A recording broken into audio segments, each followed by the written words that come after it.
जय शिवराय मित्रांनो, राज्यात शक्तीपीठ महामार्गाला मोठ्या प्रमाणात विरोध होतोय। गेल्या काही दिवसापासून या शक्तीपीठ महामार्गाच्या विरोधात मोठ्या प्रमाणात आंदोलन केली जात आहेत।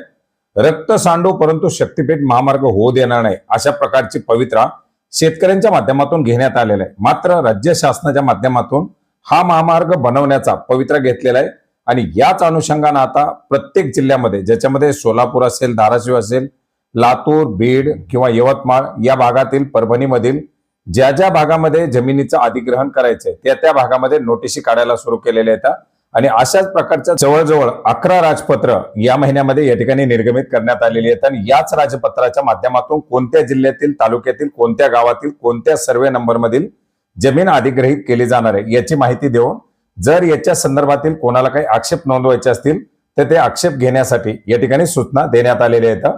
याच्या संदर्भातील अधिसूचना आपण या ठिकाणी पाहू शकता। यवतमाळ जिल्ह्यातील महागाव तालुक्यातील ज्या ज्या गावातील ज्या ज्या सर्वे नंबर मधून हा महामार्ग जाणार आहे त्या सर्वे नंबरची यादी आणि याची एक अधिसूचना प्रकाशित करण्यात आलेली आहे। याचबरोबर लातूर जिल्ह्यातील लातूर तालुक्यातील ज्या गावामधून ज्या सर्वे नंबर मधून हा महामार्ग जाणार आहे त्याची देखील यादी आणि अधिसूचना प्रकाशित करण्यात आलेली आहे। याचप्रमाणे धाराशिव जिल्ह्यातील धाराशिव तालुक्यातील जी जी गावं पहिल्या यादीमध्ये आलेली नव्हती अशी गावं आणि त्याच्या संदर्भातील सर्वे नंबर हे आता प्रकाशित करण्यात आलेले आहेत।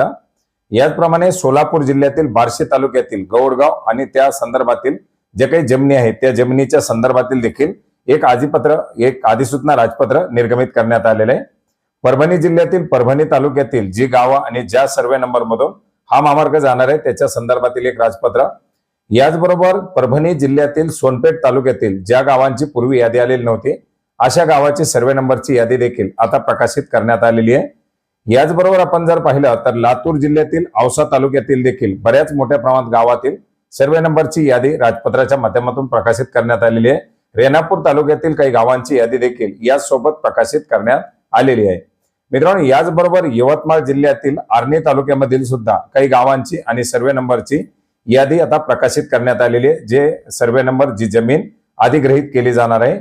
बीड जिल्ह्यातील परळी तालुक्यातील गावांची देखील यादी प्रकाशित करण्यात आलेली आहे, ज्याच्या माध्यमातून या जमिनी अधिग्रहित केल्या जाणार आहेत। याचबरोबर अंबेजोगाई तालुक्यामधील देखील बऱ्याच साऱ्या गावातील सर्वे नंबरची यादी आता प्रकाशित करण्यात आलेली आहे। अशा प्रकारे जवळजवळ 11 अधिसूचना राजपत्र या जमीन अधिग्रहणासाठी काढण्यात आलेले आहेत, ज्याच्यामध्ये गावाचं नाव, तालुका आणि जिल्हा आणि त्या गावामधील जमीन, त्या सर्वे नंबर मधील किती जमीन अधिग्रहित केली जाणार आहे त्याच्याबद्दलची माहिती, ही सर्व माहिती प्रकाशित करून याच्या संदर्भात जर कोणाला काही तक्रारी असतील, आक्षेप असतील तर ते आक्षेप नोंदवण्यासाठी सांगण्यात आलेले आहे। याच्यासाठीचे जे अधिकारी असतील त्या अधिकाऱ्याकडे ही राजपत्र, ही नोटीस प्रकाशित झाल्यापासून 21 दिवसाच्या आतमध्ये आपले आक्षेप नोंदवावे अशा प्रकारच्या सूचना या ठिकाणी देण्यात आलेल्या आहेत, ज्याच्यासाठी भूसंपादन अधिकारी तथा उपविभागीय अधिकारी, उपविभाग जो तालुका असेल, जो जिल्हा असेल त्या जिल्ह्याकडे या ठिकाणी आपल्याला या तक्रारी दाखल करायच्या आहेत।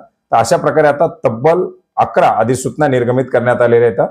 हळूहळू याच्या पुढील जे काही तालुके असतील, जी गावं असतील त्याच्या देखील अधिसूचना प्रकाशित केल्या जातील आणि याच्यावरती जर काही आक्षेप आले तर पुढे त्याच्या संदर्भातील सुनवाई वगैरे होईल, अन्यथा या जमिनीचं अधिग्रहण केलं जाणार आहे।